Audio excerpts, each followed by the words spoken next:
Type 1 is kindly co-sponsored by Dexcom UK and Ireland. The Dexcom G6 CGM system can send glucose readings to your compatible smartphone or watch with directional arrows that tell you which way your glucose is going.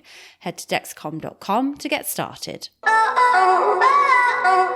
Hi everyone and welcome to Type 1, a podcast that delves into the obscure, complex and challenging world of life with Type 1 diabetes. I'm Jen Grieves, and each week, with the help of some brilliant guests, I'll be showing that there is no normal when it comes to handling this whopper of a chronic condition, because we're all pretty much figuring out the messiness of day-to-day life with diabetes as we go. And most of all, even though it doesn't always feel like it, we are absolutely not alone. My guest today is Ami. Ami is an executive producer in radio, aka an expert in podcasts and audio, so no pressure. Co-founder of female-led online community radio station Foundation FM and all-round girl boss. Hi, Ami. Hi, Jen. Thanks so much. That was such a lovely intro. Oh, you're so welcome. Nothing but truth, my dear. Thanks so much for coming on the podcast. No, thank you. This is not somewhere 6 months ago I expected to be, I'll be quite honest. But I'm very, very happy to be here, Jen. Well, exactly. So let's get into that. Myself and Ami have actually known each other for a few years, having previously worked together. But we now have an extra link that we didn't have even this time last year, because Ami was diagnosed with type 1 at the end of 2019. But as is the case with a number of adult diagnoses, yours wasn't completely straightforward, was it? No. So do you want to take us back to how your symptoms started and what happened? Yeah, so I guess I'd had a couple of years of weird hormonal change going on in my body that was unexplained. Nobody knew why or what was really going on. They could only kind of deal with the issues that were sort of presented to them. And then you and I worked on the same TV show, which was fun, except you were in the sun in Mallorca and I was in London working till 2 or 3 a.m. In a porter cabin, I'd like to stress, for the majority of the week. I'm sorry, Jen, but the Instagram photos, on your one-day weekend or your half an hour of weekend that you were on a lovely rooftop pool, and there was a team of 4 of us back in London, and we'd look at those pictures and be like, oh. We digress. Digress, side note. So yeah, we were working on the same TV show, but my hours were into the night, and it was a really warm summer. The summer of 2019. And so, yeah, we were working really hard, and I also juggle a number of different things as well. So as you said, I co-founded a community radio station, which is amazing. But that summer we were doing a lot of festival stuff at weekends. And so I didn't really have a day off for about 2 or 3 months. And I'd also decided that I was going to run the Royal Parks half marathon in October. So I'd started training again. And I've done a half marathon before, but prior to that, I wasn't a runner. So I always knew that the training would be a little bit difficult. And after the TV show finished, I went on holiday with my friend for 4 days. And I was up in the night a lot, going to the toilet for a wee, just to clarify. And that had been something that had happened, was happening before, while we were still on the TV show. And I remember saying to the girls that I worked with, we drink so much water while we're here late at night. I'm up all night weeing. My body is so healthy, despite the fact that we're living on salt and vinegar crisps. Yeah, so I was weeing a lot in the night. I just didn't think much of it. It was hot as well. So I was also taking in loads of water because I found myself really sweaty all the time. But that wasn't that unusual for me because I'm quite a sweaty bod anyway. I've always been very sort of warm-blooded and a little bit clammy. And I just, it was all a bit weird. And it got to a point, so it was my birthday and one of our other friends. My whole diagnosis story involves all of our sort of mutual friends, Jen, which is really weird. And it was my birthday and we'd gone to London Fields and we were having a picnic and some drinks. And this was in September. And one of my friends had got bitten in a field and couldn't get a doctor's appointment at his GP. So told me about this thing called Babylon. which is a GP service that's available if you live in London or Birmingham. And it's essentially like a FaceTime with a doctor, and you can get an appointment normally within half an hour of wanting one. So I joined this thing and I told them about like all the hormonal stuff that I'd had going on, and they booked me in for a bunch of scans. And then a couple of weeks later, it was like 10 days before I was due to run this half marathon. And I was like really struggling with the training. I was like getting to 8 miles and just like really flagging, like legs jelly, body feels tired. And at the same time, I was working from home a lot and like getting up in the morning. And then by like 11:30, I'd need to like have a little doze on the sofa. And then I'd like have lunch. And then by like 4:30, I'd have to do the same again. And I was like, oh, why am I so tired? And I was like, it's definitely the running. So, when I spoke to Babylon, I told them about the symptoms and was like, I'm really struggling with this tiredness. And I think it might be due to some of the hormonal stuff that I've got going on. And I was like, I've got a scan for one of these things that was booked in, and that's tomorrow. She said, I think I really want to send you for some blood tests. You sound like you could be anemic. So they booked me in for blood tests that day, which was amazing. And when I spoke to the nurse, she said the results would be 5 days. And then the next morning I was getting ready to go to my scan, and I had a phone call from a doctor, and he said, we've had some of your blood results back. Your hemoglobin levels are fine, which indicates to us that you're not anemic, but there is something in there. He said, and don't quote me on this in case it's wrong, but I'm sure he said something like, your sodium levels are high. And then he said, have you been drinking a lot of water? And I said, yeah, I drink loads of water. Like, you know, like your filter jug that you keep in the fridge or whatever. Yeah. I was getting through 3 or 4 of those a night. My mouth was just so dry all the time. And again, I was putting it down to the fact that I was hot, sweaty. I'm still trying to run at this point, and my body's just like having a hard time catching up. And at no point did I feel like horrific. You hear all these stories about people being like minutes from death when they get to A&E. But I was generally like pretty chill. So I went off to my scan, and the doctor that was seeing me asked me like what my symptoms had been and why I was there. And I said, well, I've kind of been having like lots of weird hormonal stuff going on, but also I'm like trying to deal with a few other things. Like I'm really sleepy a lot of the time, and I'm very thirsty and doing lots of wheeze. And she said, are you diabetic? And I said, no. And I had my scan, and off I went to meet some of our mutual friends for lunch. So Enter friends at one of the companies where you and I both work freelance. So yeah, then we sat down and we were having lunch, and Will was saying like, oh, have you guys listened to Jen's new podcast? And I was like, yeah, like I saw that she's doing a diabetes podcast. I know that she's diabetic and like it's part of her life and stuff, but I don't really understand why. Like my dad's got diabetes. It's not really that much of a big deal. Pause for effect from the audience here. Sorry, Jen.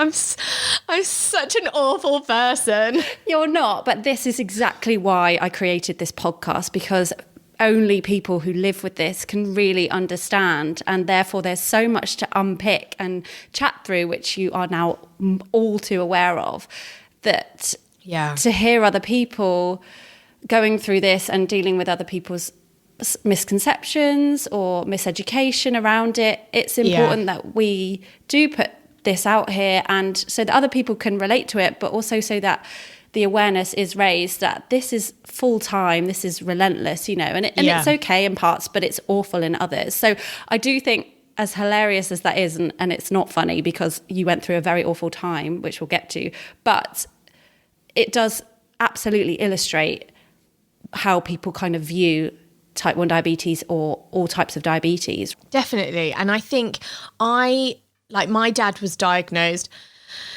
at the same age that I was. Again, so it's how old are you now? Very young. I'm 33. So I just turned 33 actually when this all happened. So it's all still very recent. And my dad, I think, was probably about the same, maybe 34. And so I knew all the symptoms. I knew what they were. And for some reason, even when the doctor at my scan said to me, are you diabetic? And I went, no. It didn't even cross my mind that I might be diabetic at that point, even though there's been 3 occasions in my life previously where I've gone to the doctor convinced I was diabetic, and I was told 5 years ago that I was pre-diabetic and was likely to get type 2. So I had all these like things that I knew, and I just, for some reason, I just didn't make the connection. The way that you're explaining this is such a common experience. I've heard it from nearly every guest, whether they were young and their parents didn't attribute these signs in this way. You don't really know until you really need to know, right? And you were going for tests and there was clearly something going on, so you were investigating it. Yeah, I don't know. I don't know what it was. I think my mind was so consumed at the time of like, I need to run a half marathon in a week and a half's time. Maybe I'm anemic and that's why I'm tired. I need to not be tired. And ultimately, I need to stop this other hormonal problem, which is causing me other issues. Like, I just wanted to get to the bottom of everything. So, yeah, I had lunch with my pals. We talked about your podcast. Because you and I have worked together on projects like 8 years ago. Yeah, a long time now. And like we've been to parties together, and like I just never really paid that much attention to the fact that you were diabetic. And I think because it's like, oh, my dad's diabetic. And it's like, oh, okay, cool. And then if anyone would ever ask me a question about my dad's diabetes, I would have no idea. I think because my dad is a guy who just cracks on with stuff and you would never really know. You illustrate sort of two quite different approaches to dealing with it. My cousins both have type 1 and they couldn't be more polar opposite. One's on the young persons panel with Diabetes UK. He's very much a public speaker about life with type 1, and the other one just does his injections, puts it all away and gets on with his day, and he does not talk about it. But also I would say, you saying, I didn't really know what you went through, like, why would you? Yeah. I don't have any idea what other people with their chronic illnesses or any other illnesses go through, because until it's in your world and you're sort of confronted by it, I wouldn't expect other people to know. Yeah. And I think that attitude I had on that day has given me like, not patience, but like more understanding for when people just don't get it. And like, there are people that really don't get it, and that's not their fault, and I can't be mad at them for that. But at the time when I was first diagnosed, I was like, I remember calling my mum and being like, well, so-and-so suggested that I just go on a diet and it'll go away. And mum was like, but those people don't know the ins and outs. Like, you can't expect everyone to be an expert, and also they haven't lived through your experience, so how would they know what's going on? And it actually stopped me from like snapping at people, which I think I easily could have done, because lol, hormones, ups and downs, and blood sugars have a real impact on my mood, which I had never considered. I just considered that I was always moody. But I do think it is frustrating as well for people when you're dealing with this thing day in and day out. Like, it's a weird balance, but we'll come on to all of that juicy stuff. So take us back to... Okay, so we finished lunch and I got on the tube, and I got off the tube because I was tired. I was getting the bus back to my house from the tube, which, to be fair, is like a 20-minute walk anyway. So, you know, it's okay. And then I got off the tube and I had like 4 missed calls from an unknown number. And I was like, oh, weird. And I literally put my bum down on the seat on the bus and called again. And it was like, hi, we've had the rest of your blood results back. And I was like, oh yeah, I spoke to someone this morning. Like, he said I'm not anemic, so we don't really know what it is. And I've had a scan today, but you know, they said I'll get the results back within a week. And he was like, yeah, so are you in a place where you can talk? And I was like, I'm on the bus. So I got off the bus at the next stop and we started chatting a little bit about the symptoms and what I'd been going through and why I'd gone for this scan and whatnot. And then he said, yeah, right. So do you have any like sort of family issues, anything in your family going on? And I said, well, you know, my dad's got type 1 diabetes and my mum's got MS and my brother has got ankylosing spondylitis. And he was like, yeah, so I didn't really want to have to tell you this on the phone, but you've got diabetes. And I was like, what? And I did like a weird sort of like cry laugh thing where it all just came out, and there were people on the street looking at me like, what on earth is going on with this girl?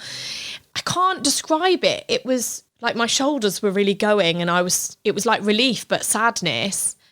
I think because I had an anticipation of what that might mean, but also because I had no idea what that might mean for me, but that it did give me some answers to some of the stuff that was going on. Did it sink in at that point as you were kind of just walking down the street off the bus on your way home? You know, you'd been going about your day, going for lunch, etc. Do you think you took it in? Well, yeah, yes and no. I remember like getting home. So I like at that point, I guess I talked to him like all the way back to my flat, and he said, look, you need to go home, pack a bag. You're going to need to go to A&E. Your nearest hospital is here. And he basically said to me, he explained about HbA1c, which I sort of had an idea of before from when years ago I was told that I was pre-diabetic because I had an HbA1c of 42.1. And he basically laid it out for me, and he said, look, so a non-diabetic person will have an HbA1c of up to 42. A diabetic person will have an HbA1c of around 48. And your HbA1c is 107. And I was like, wow, okay, that's not good, is it? He was like, no. I recognised that something was wrong, but I think it was the conversations that followed that convinced me that it wasn't for life. You know, this was just a thing that my body was going through at the moment. In what way? So when I got to the hospital, there was a girl sitting opposite me who had ketones, and I didn't really know what that was. I didn't even know what ketones were, actually. And so obviously she was more poorly than me. She was like being sick, and they did my blood. That was my first finger prick test in A&E, and they said, oh, it doesn't read. And so I thought there was something wrong with the machine, but I've later found out it was because my blood would have been so high that the machine couldn't read it. Yeah. And then, yeah, there was just like various things. It was all like very chill. Like, we're going to just give you these tablets. You're going to go home and you need to talk to your GP. So I was in A&E for like a good few hours, but they sent me home that night. Which I'm just so baffled at, like with the HbA1c that high, and obviously they knew what they were doing. But I guess, yeah, this is what you're saying, where this sense of this all being temporary and quite low key and something that was going to be rectified, and you'd got to the bottom of the problem. Felt super chill, like super chill. I booked another Babylon appointment. So this was a Saturday morning now, the next morning, because they said, go see your GP. So I got an appointment straight away because I'm on an app, which is amazing. So it's not like you choose or you get the same doctor every time. It's just whoever's like, I guess, on shift at that time. And the doctor I spoke to was a diabetic specialist, which was completely coincidental. And he said, we had a chat and I explained the numbers and I talked him through the prescription and stuff I'd been given. And he said, yeah, I've looked through your notes before I spoke to you. And he was like, I think you might have a type of diabetes called MODY. And I was like, okay, cool. He explained that was mature onset of diabetes of the young, I think. So anyway, he was like, you need to go straight back to A&E. He was like, you're going to hate me for that. And I was like, no, I don't hate you, but cool. A Saturday in A&E, like not ideal. I spent all day there.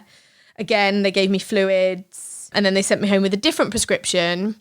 And then I had a bit of a traumatic time where I was like upset. I saw the loveliest doctor in there. He was so sweet. And I was like, look, I got sent home yesterday and the GP has sent me back. And, you know, I just want to know what's going on. They've told me I should be in for like 48 hours.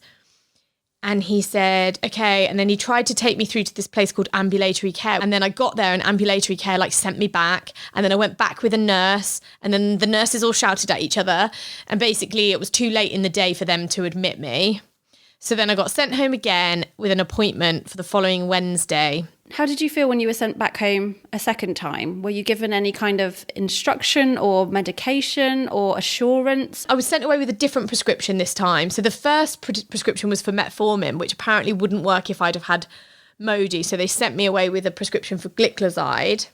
I legit ordered a large Domino's pizza on the way home. So I didn't have any idea at all of what was going on in my body or why this was happening. And that's not because nobody educated me. It's because, like, it's, you know, day one. Yeah. It's interesting, though, to hear about this really drawn-out process, because I've often talked about coming out of the hospital with a brand new existence. You know, it was labelled, that was it. The next morning, the diabetes nurse was around my house. I had all these injections laid out in front of me and watching videos and being handed leaflets, and it was like, off we go sort of thing. So how long was it before you got a type 1 diagnosis?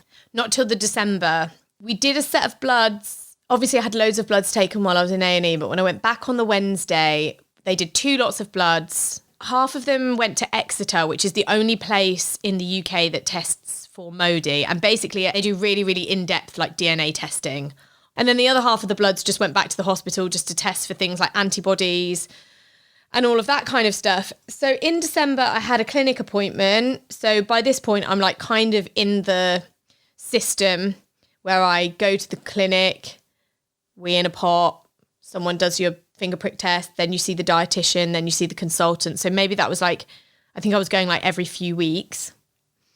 And it was the December one, and they said, oh, your blood results are still not back from Exeter, but the last lot of bloods that tested your antibodies said 1 positive, 1 negative, which doesn't indicate that you're type 1.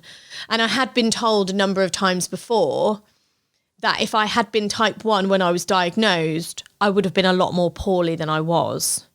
So in my head, I was type 2 and I would put myself on a diet and I would cure it. Like, I think that was my headspace at the time.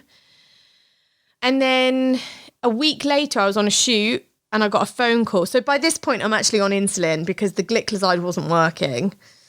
And the nurse who'd given me the insulin and shown me how to inject was like, you know, sometimes we just do this for people until they can get their sugar levels stable and then you can come off and just stay on the gliclazide. So in my head, everything felt kind of temporary. Yeah. And then, I got a phone call from my brilliant consultant who is so lovely. And she said, we've had your tests back from Exeter. And it was weird. It was like a Friday night at like 8 o'clock. And I was about to go to some like drinks with some of the talent that we work with.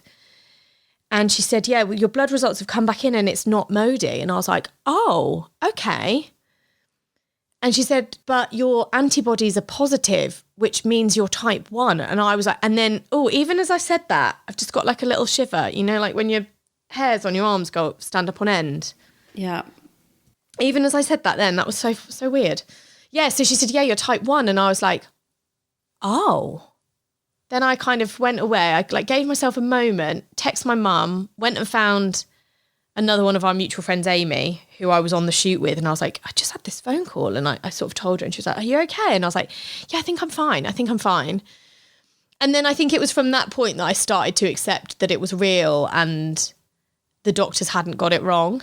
Until that point, it felt like someone was going to tell me, there was something wrong with this result, or it was like a one-off thing. From that point, I started to kind of think, okay, right, this is my life now, you know. And how did that make you feel? It's really hard to say now because I feel like I threw myself into it. Once I realised what was going on and we sort of knew and there was like a bit of an answer, I kind of was like, right, okay, well, this means now I'm type 1, I should definitely try and get a Libre, for example, and I'm going to start logging my insulin and my food and things like that. I was like, right, I'm going to do this. And I think that's generally the way that I react to things. It's like, okay, so this is the situation and this is what I'm going to do. I'm going to write a list or I'm going to get this job done. You know, that's very much how I balance my life and my crazy brain. How did you find allowing diabetes in, you know, and everything that type 1 entails in terms of the logistics and the admin, and how did you find the physical side of things, pricking your fingers and injecting in those first few months? So I videoed myself trying to finger prick the first time, and it's so weird. Like, I'd had it done pretty much in every finger in the hospital at that point when they'd given me the monitor to do it myself. They'd shown me how to do it in the hospital. I knew that it wouldn't really hurt that much. I knew what was going to happen, but I could not do it to myself. The first finger prick test, I think, took me an hour and a half to actually hit the little button on the thing. Then the first time I had to inject, which came like a few weeks after the first finger prick test, so I'd kind of got used to that. They told me to do it at night, so I was originally put on Lantus, and so I was giving myself everything at night time. That's how we were going to start things out. So I left it till 10 o'clock because then I thought, well, you know, if it takes me a little while to do this, that's fine. And it got to midnight and I was in tears and I literally just couldn't get the needle in. I just couldn't do it. Is it a fear of needles, or was it more the sense of you were, you know, inflicting something on yourself? It's the anticipation for sure. I've got multiple piercings and a number of tattoos. Like, I definitely don't have a fear of needles. It's the doing it to yourself and the anticipation that you are about to do something that is probably not going to feel that nice. And obviously, as someone with type 1 diabetes, there's many thousands of finger pricks and injections. How did you start to overcome that? So the first one, I got into such a state, it was midnight, but I knew I had to give myself this medication to start seeing like improvement, because I was also getting to a point where I was like starting to fear food a little bit, because I knew that it would run those numbers really high. And if I didn't do something about it, then things were just going to get worse. I have a really good friend who lives in New Zealand, and she's got like a really, really calm demeanour. And I texted her and I said, Katie, I've got myself into a real state. Can I call you? And she was like, oh my God, of course. So I FaceTimed her, and she's got a baby and a toddler that were like climbing over her head. And she was like, we'll just count it down. We'll go 3, 2. And I'd be like, I can't do it. I just can't do this. I don't know how I'm going to survive. But eventually, after 10 efforts of like counting down, we got there. And then the next day, I decided to do it earlier.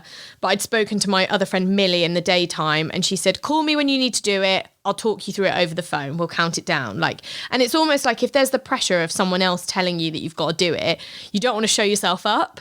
So after that, I was mostly fine. But then I don't know whether I had like a bad one at some point, because now I have to count myself down. Otherwise, I can't get it in.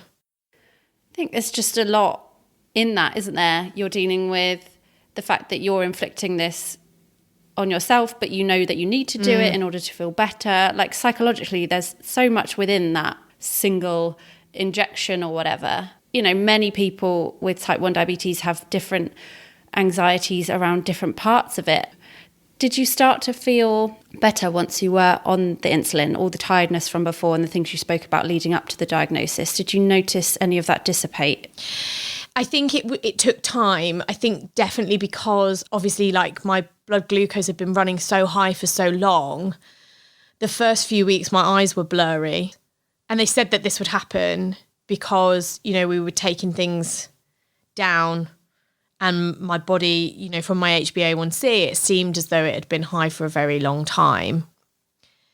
I still get tired, but it's like trying to work out what's diabetes and what's just being tired. That's quite hard, isn't it? Because I find that I can't extrapolate the two, because diabetes is life and life is diabetes. Yes. And we also work like crazy jobs, which not only require like a lot of like here, there and everywhere and odd hours, but also like quite a lot of like headspace as well. Yeah. And I think that's the thing that I had never anticipated, was how much headspace this would take up and how it would impact every single decision I made in life. And even like simple ones like what size bag I'm going to take out, because then that, determined what things I would fit in my bag that I would need. And every time I left the house, thinking about what time I was going to eat, what I was going to be doing, where I was going to be moving around to. Do I have needles? Do I have insulin? Do I have strips and the finger pricker and the monitor, and do I have orange juice and sweets? And all of a sudden, all of those things, I'm really forgetful.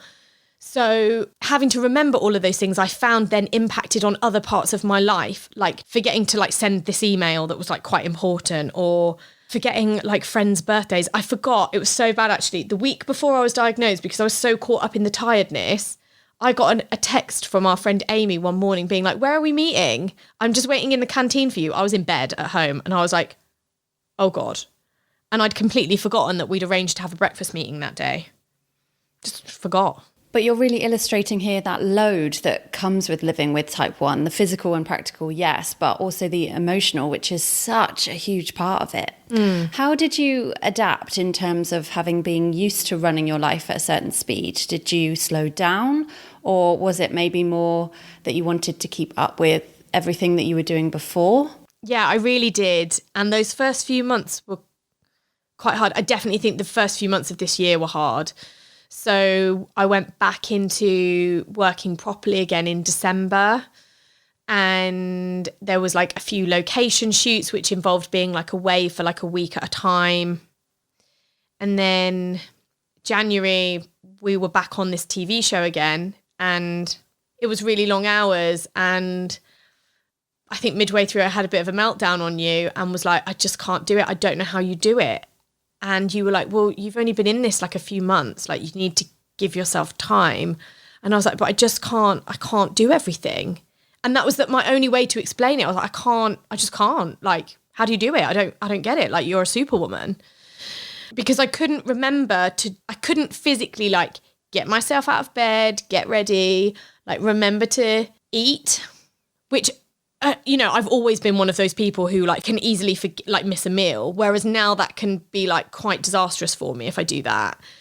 I couldn't remember like simple things. Like I couldn't get all my jobs done. Like I need to pay this bill. I need to get some laundry done. I need to order that friend's birthday present or whatever it was. I just couldn't do it all with work and with diabetes as well. And I was like, this is too much. Can't do it. And I had a full accidental cry on you in the middle of the office, I think, that it felt like it came out of nowhere. I think it's such a big change to deal with. And from other people I've spoken to who were diagnosed as an adult, there's this feeling of grief for what your life was, that it no longer is once you've received a diagnosis like type 1. And that starts to play out in a real way as you go and carry on with your life, in that you've built this life that is at max capacity and diabetes is suddenly demanding to take up so much space. Yeah. And on top of that, the fact that this is all new and you're figuring out how it all works and how it all fits and how it all feels, life ebbs and flows, doesn't it? And for me personally, living with diabetes also ebbs and flows. Yeah. And there are days, weeks, months where I would also want to have a full-on cry in the middle of the office. And there are a lot of people who would relate to that, who've been living with diabetes for years, let alone for you who is newly diagnosed and this is all completely new. Yeah. I went through a real period of like, it's not fair. I already felt like I'd been through enough. But actually, it's not my fault. It's not anyone's fault. I can't sit here and say, oh, well, if I'd have not eaten this or done that, it's nothing to do with that. And unfortunately, like as one of my doctors said, I've just got a really unfortunate predisposition to an autoimmune illness because of the genetic makeup that I've got. It's not anyone's fault. No, and with that, do you now maybe grant yourself a bit more grace because you are the one having to make all these decisions and do all this stuff and it is still all new? Where have you got to from, say, that time? Yeah, I feel like I've got more of a this is how it is attitude to things.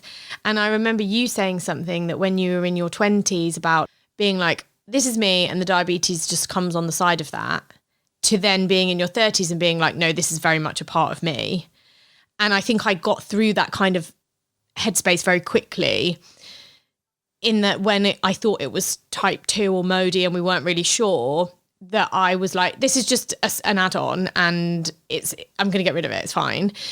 To then being, okay, no, this is something that will impact every single part of my life for the rest of my life. And I feel very at ease with it now. I think for me, it happened really quickly and I don't really have those moments of like, it's not fair. I obviously have highs and lows, but I think when I got a Libre, that gave me a lot more headspace, which you really helped me with. I kind of think I was never like one of those people that would be like engaged in the community. I think I always rated myself as someone who was like a bit too cool. And I'm obviously not. So I actually found that engaging with the diabetic community on Instagram has been immeasurably helpful. The amount of people who have just reached out of nowhere. I think, so basically you posted something about me early doors and a lot of people started following me. And like occasionally I would post about my diabetes because it is a part of me. And I think if I don't post about it, then that's not me. It's like, you're putting on a front, and I try to be quite real. You're very open as well as a human being. Yeah.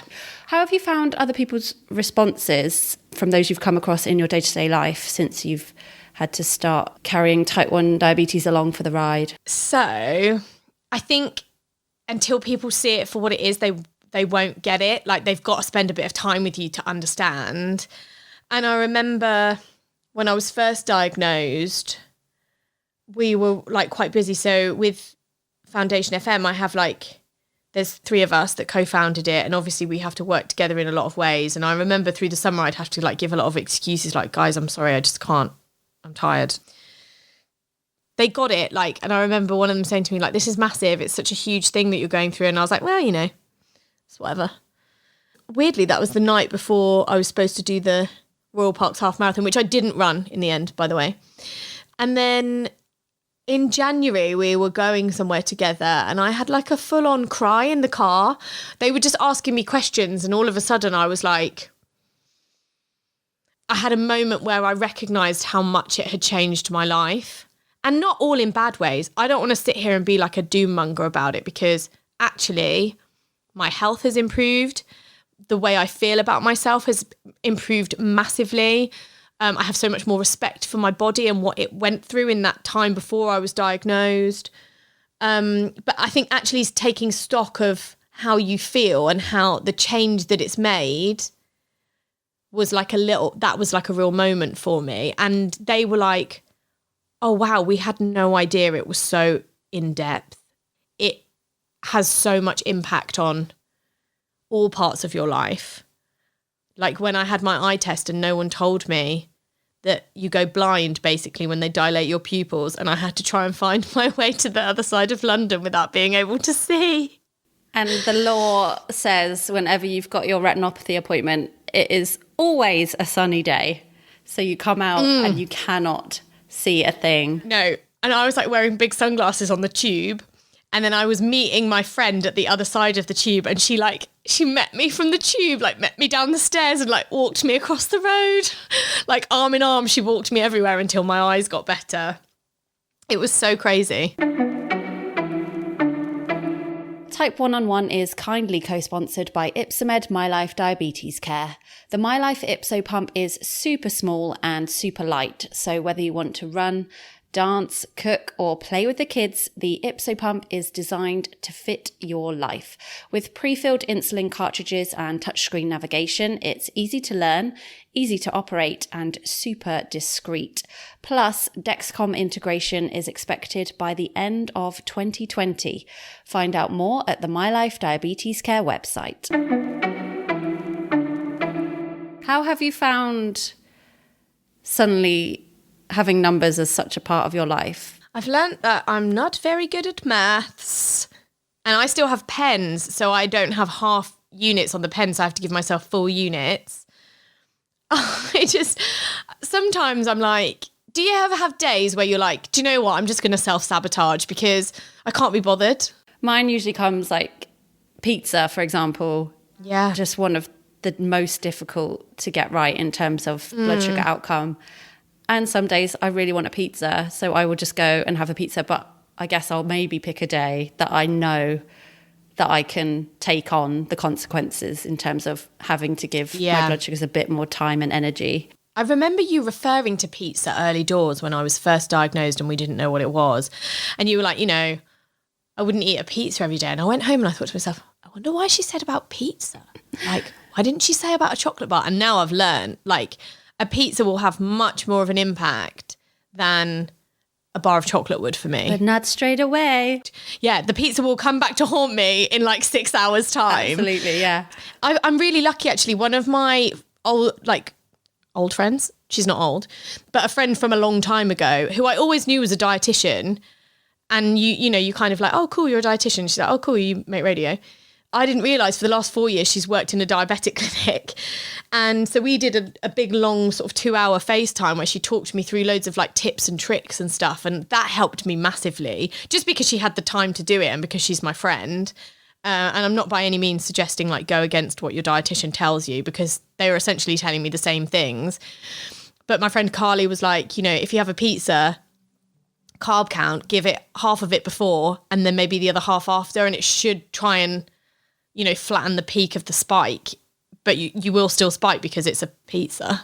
You touched on there about interactions with consultants and things. How have you found those interactions in terms of, we often talk about there being a bit of a shift in hierarchy as you learn more and you know that you become more of an expert in terms of your own body. And I do think a lot of consultants and diabetes nurses are absolutely aware of that and respect that and make room for that. How have you found that kind of relationship as you've gained more knowledge? I feel really lucky to have like the team that I do. They are all like super babe women, and just from like a career perspective, like you look at them and you think, wow, they really know their stuff. And it's just, I guess, the limitations that they have depending on the trust in which you're under and the amount of time that they have to give to you. But the fact that my consultant took time to call me at 8:30 in the evening to tell me that I was type 1 so that I didn't go all over Christmas still not knowing, I think that said a lot about like the care. And every time, like I know that I can call the nurse's office anytime and have a chat with any of the nurses, and they always remember who I am, which is amazing when you see how many people go through that clinic. Yeah, that is amazing. And it's such a respect for wanting to get into that field and being aware, like you say, that they're working with their own limitations and in a system that is, so overstretched, etc. Talk to me a bit about your access to technology. How has that been for you? Well, I self-fund a Libre. I have been told that I will probably be eligible for some NHS funding at some point. I need to go on a course, but because they'll already have the data, because I've already kind of been self-funding for a few months, I won't have to wait. I should be able to get a prescription right away. However, it sounds like, and this was not verbatim because I spoke to a nurse who doesn't do the pump stuff, but she said my colleague who does the pump, it basically sounded like it's one or the other that you can get. So if you have a pump, you'd need to self-fund your sensor or CGM, or you can have your sensor funded, but then you can't have a pump. So if it comes to it and I have to make that choice, I think that will be really interesting for me because I've never used a pump. So I don't really know. And we've had this conversation before, like I'm keen to do it because I want to have more control. I guess that's another big thing for me is like feeling out of control of my own body has been really difficult. But then there's also the thing of, will I actually get on with a pump? Like I'm incredibly clumsy and I'm always covered in bruises. Like, am I going to be ripping this thing out of myself on a regular basis? Would a wireless pump be available to me? If I try it and I don't like it, can I go back to injections? Although I've never really heard anyone saying that. Certainly everybody around my age who works in the sort of industry and has a lifestyle like we do has got a pump. And now I kind of want to be part of that club, You're in the type 1 club. It's one big enveloped in the bosom, right? Yeah. We'll touch back on the community briefly because I think we got sidetracked, so unlike us. You started talking about how you sort of shifted in terms of feeling comfortable about posting and interacting with more people in the type 1 community. Talk to me a little bit about that. It's just been so nice. Like you said, it's all one big club. And I genuinely felt like, I am an oversharer, but there are some parts of my life that I wouldn't expose on social media or to my friends, in an open setting. But this didn't feel like something that I wanted to hide necessarily, because I did want people to understand a little bit about why maybe I am like I am at the moment, or maybe was before, and this is what I'm dealing with, kind of thing. And at first I was really nervous about doing that because I think it is like bearing yourself, isn't it? And yeah, there's a vulnerability there as well, especially from someone like you who I think you're kick-ass. You've got so much going on. You run your own show and you can talk to anyone, and it doesn't matter if it's a big boss or whoever, and you have fun while you're doing it. But there is a real vulnerability, I think, in... Yeah, and I think I tried to see the positives of all things. Like even, I'm sure a lot of us have been there, like mental health struggles, all the things that we go through in life, like grief, heartbreak, disappointment. I tried to take positives from all of those things. And I've certainly taken more positives from diabetes than I have from other things, I think. So yeah, like after you posted about me and you were like, is it okay to do this? And I was like, yeah, mate, absolutely. Like, go for it. Like you have a platform that serves that community, and general conversation just really helps. So one of the first people I noticed was following me, and I looked on her Instagram and she was diagnosed in the same week as me. She'd put it on her Instagram bio, and I was like, oh God, we're like twins. She's a couple of years younger than me, but I messaged her and said, I looked on your Insta bio and I saw that we were diagnosed in the same week. And she was like, oh, wow. Anyway, it turns out that we've gone through exactly the same thing, apart from she didn't have the sidestep of the potential MODY. Like, I think they knew that she was type 1 from the beginning. She's also a nurse. She's on the same insulin as me. She's also self-funded a Libre. And then weirdly messaged me yesterday saying, do you have a meow meow? And I said, I ordered one, it's coming tomorrow. So we're literally like in tune with each other and talking a lot about, I put up a post the other day because I was struggling with running. And then I've got a friend who's like a runner and a real big part of the running community, looped me in with 2 amazing type 1 runners, gave me loads of really great advice. And one of them has invited me they do like a little running club in Hyde Park, which Jen, you are coming with me to. It's on record now, yeah. On record, it's got to happen. And we do we like a run. No, we do. I'm joking. It sounds brilliant. And I only ever run alone. And that's so sad, really, when you think about it, isn't it? And it'll be nice as well to run with someone who's like, oh, I've got to take this slow today, guys, because actually I'm feeling a little bit wobbly this morning or whatever it is. Absolutely. So, yeah, like it's just been super helpful. And then I got this message the other day from a lovely lady who's got a young son who's just was diagnosed type 1 a year ago. And she said, your content is really brilliant and it really helps people like me to see that you can like live a normal life as an adult. And I thought to myself, I don't even post that much. I just sometimes I try to post like lols because that's generally like my nature of like a massive hypo in the night because I might have drank a bottle of wine the night before or, you know, when I've eaten something accidentally. But that's real life. That's, I try and keep it real as much as possible because no one's perfect. No one's got those perfect blood sugars and we've got to live. Exactly. And I think that's the thing as well, like perfect blood sugars. Yeah, it's important to health, but you can't do it 100% of the time. It's impossible. Has your relationship with your dad been impacted or has he maybe taken anything from you? No, it's been really nice. Like, so we're pretty tight anyway as a family. Although I don't see them as much as I'd like. And Dad and I like get really nerdy and talk about it. Within 3 days, in fact, I think it was 2 days of me having a Libre, he'd ordered one for himself. And he was like, this is a game changer. Amazing. He has, this is going to sound mean, but it's true. He has quite poor control. And I think a lot of that stems from the fact that he works ridiculous hours. When I say ridiculous, like our hours are ridiculous, but his are insane. He's a greengrocer. So he gets up at 1 o'clock in the morning, drives about an hour to the wholesale market, does all the buying. So he's very active. He's on his feet, will get in his van and then do loads of deliveries. And then obviously he has to manage the deliveries for all the other drivers. It's like quite a lot of brain stuff going on. And so my dad will get home from work in the like morning, go to sleep, get back up again, go to sleep for a bit, get back up again before going to sleep. So he basically does sleep cycles. Oh my God. I know, right? And I'm like, how on earth has he done this for so long? And he, even things like the pizza, I'd asked my consultant about, and she explained, like there's the carbs and then there's the cheese, which will slow up the release of the carbs, essentially glucose into your system. I told my dad that and he was like, I had no idea. But we've definitely got like a special bond. We talk about it all the time, much to the rest of my family's like boredom. I think they're kind of over it now.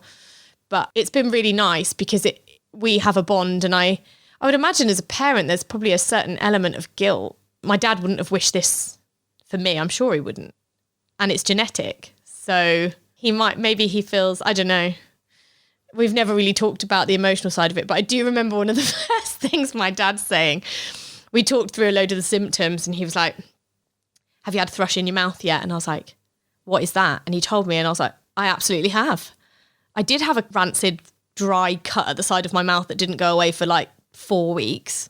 And to be talking to your dad about thrush, I guess isn't something you think of, but... That's a bonding experience right there, isn't it? But that's what type 1 throws up, just all these ridiculous, embarrassing things. And they are very bonding in that way. So you mentioned there were other positives. That is a lovely one, talking to your dad about this. What are some others maybe? You're only 6 months in as well. Like the grip you've got on this, the handle you've got on this just really blows my mind. It's incredible. What have you found, if any, positives from this? Well, there's lots. I think it's been really nice. Like, obviously, we've known each other for a long time, but now I would say we were pretty tight mates. And I feel like I could call you in the middle of the night and be like, Jen, something bad has happened. Yeah, give it a go, see what happens. No, I'm joking. Yeah, give it a go. I won't answer. Definitely other people that I sort of knew before, a couple of people our age. So like Matt, who I used to work with, who I've known for a long time. He's type 1. And also a girl called Alice, who's a makeup artist. And it's been really nice because they are always on hand to offer advice. If ever I post anything on Instagram being like, hello, help, they will always help. And also Alice told me some stories about people that she knew who worked in our industry, makeup artists, hairstylists and whatever, who were type 1, who just found it too difficult to continue with that kind of a job with type 1 as well, which I can totally relate to. But in other ways, it made me really proud of myself that I was like, oh, I'm still going. I'm still working. Like things are a little bit slower than what they were, but I'm still going. And that's a real achievement with something like type 1 on board. And then also just the way I feel about myself. I used to hate my body and I used to think I was fat and ugly for a long time. I know it's an awful thing to say now because I was always a person who was like, don't feel that way about yourself, you know, body positivity. But deep down, I was like, I don't like the way that I look. And you hear all the stories about people like losing loads of weight when they first are undiagnosed with type 1. And I was losing weight, but not hugely, like rapidly. And I've documented it all. I've taken photos of everything. I've never weighed myself, but I took photos. And I genuinely thought it was because I was running a lot that I'd lost weight. But I look back at that and I think that was my body working so hard to keep me alive in that time when, through no fault of my own, I was doing potentially a lot of damage to myself. And I just think, like, how could I hate my poor body? Like, how could I hate her? I just feel so differently about myself. And I'm proud of my body and, like, the bits that are attached to it now. I just feel very differently. That's so amazing because I definitely relate to that, grappling with what you look like and how you feel about your body. Our pancreas, a few cells have stopped and this is the ramification. These are the consequences. So the rest of the work that anyone's body is doing to keep yourself living and breathing, I just think, wow. Yeah. That's not to say I don't have those days where I'm like, oh, because it's been a long old journey on that for me. But I think that's so empowering for people to hear. I mean, don't get me wrong, I'm still very vain. But that's allowed. I just feel very differently about myself and I feel confident in my body. And if anybody doesn't like it, then I'm not really interested in their time. So if you'll let me, I wanted to ask you a little bit about dating and whether you've approached that post-diagnosis. I haven't been on any dates. Okay. Yeah, I think I lent on you for this because I wasn't sure. Like, I was like, do you tell people before you meet them?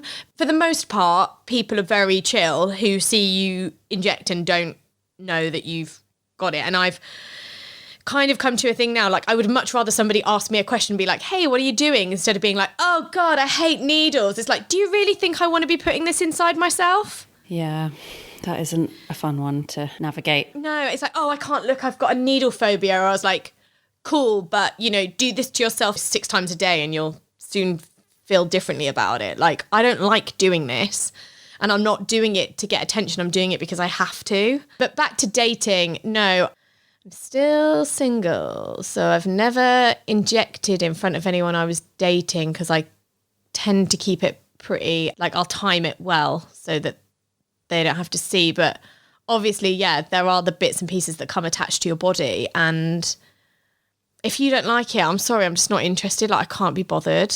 No, I think that's a really important message to put out there because I feel exactly the same. I'm like, these bits and pieces are enabling me to live. I haven't ever come across anyone like you have. That is just I've had 2 of them now. Unforgivable. What's wrong with them? I obviously just know how to pick them, don't I? There might be an element of that, but that is very much a case of pot kettle over here. So you inspired me a bit when you were like, no one's ever had a problem with it. And because you have 2 bits attached to you and I currently have 1.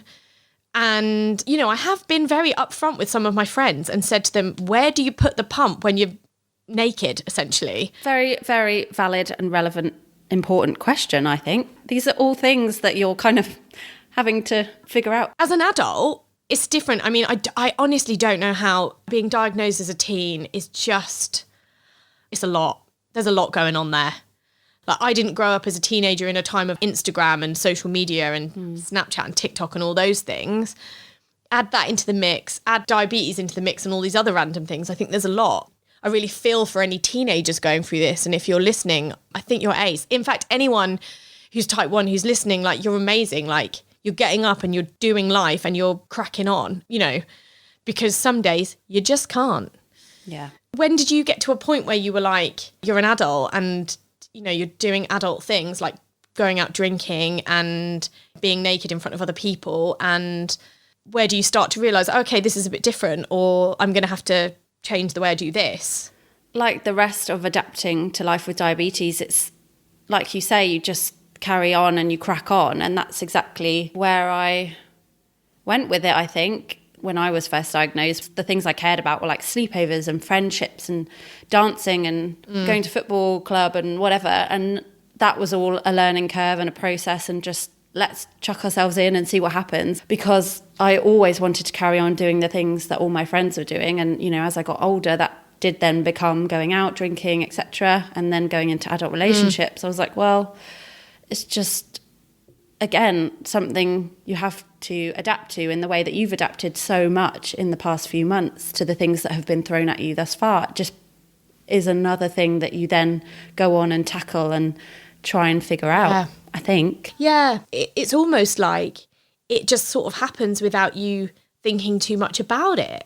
You always say to me, God, you've taken on so much and you've done so much in the last 6 months, and I don't think about it in that sense. I think it's just like, I just did what I had to do. That's it. And it is only when you start to have these conversations where you're like, whoa, we do a lot, because you have to live it. You're just in it. You're just doing it. You're just trying to stay alive every day. And there's no choice. So what advice would you give to someone who maybe is in that very early stage, particularly in regards to an adult diagnosis where it all feels like a lot to process? Talk to people. I think knowing that you're not alone, it can feel so isolating. And I went through that whole phase of, it's not fair, nobody understands. And it's like, well, actually, there's quite a lot of people that understand. I had refused to engage in anything until after I got the firm nod that I was type 1. I had that in December, and I remember I went on holiday, and then it was that point that I started listening to the podcast, and I sobbed through every episode.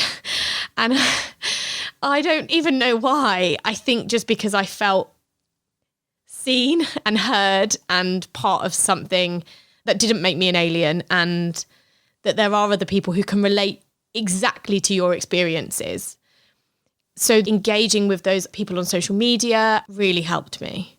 I'm not a massive reader. I do like reading, but I try not to get too heavy with the reading, because I think that can make me feel a bit like, flat. But I think that's the amazing thing now. You can access lots of information, different types of information from different types of people in all sorts of different ways, whether it be on YouTube or on Twitter or through Instagram or on a podcast. Like, you can find the bits that you can absorb, or the kind of people who speak in a way that speaks to you. Do you know what I also really love? You know, like when one of your doctors or consultants or nurses is also diabetic. I love that. You're like, yeah, we're in this together. Is that weird? I don't think Well, I almost feel like it's inspired them to like go into this profession. Like, I was talking to my nurse the other day, and she was like, one of the consultants has got a Libre, and I was like, which one is it? I think it was really easy for me to feel alone at the beginning of this, because I live on my own. I'm self-employed, so I essentially work for myself, although I work with lots of different people. And I felt like I can't handle this by myself. And then I realised I absolutely could. There are so many people to talk to. And actually, we kind of love talking about it. Oh, yeah. I live for it now. Ooh, what tech are you using? Oh, I've got a smartwatch. Ooh, nothing like a bit of sexy diabetes chat. Okay, where can people find you on that note if they want to say hi? If you would like to say hi, I'm better on Instagram, and I'm called Amy Loves You More, and Amy is spelled AMI. Amy, you're a dream. Thank you so much. No, you are. This has been incredible. I really think so many people will love this episode, and I love you. Oh, I love you, Jen. Oh, this has been really fun. Great. Thanks, Jen. Oh, thank you. Mate, I'm so sweaty. Oh, I'm like literally like, I've got such a sweaty bum and I'm wearing tiny shorts. Oh my God, I'm going to leave that bit in. I hope you enjoyed this episode of Type 1 Please remember that nothing you hear on this podcast should be taken as medical advice. I'm definitely not a healthcare professional. If you like what you hear, hit subscribe and do leave a little review on iTunes if you have time. It really helps to spread the word about type 1 diabetes. You can find me at Miss Jen Grieves across all the platforms, and the podcast show notes live at missjengrieves.com. Thanks again to Dexcom UK and Ireland and Ipsomed My Life Diabetes Care for sponsoring this episode. And thank you so much for listening.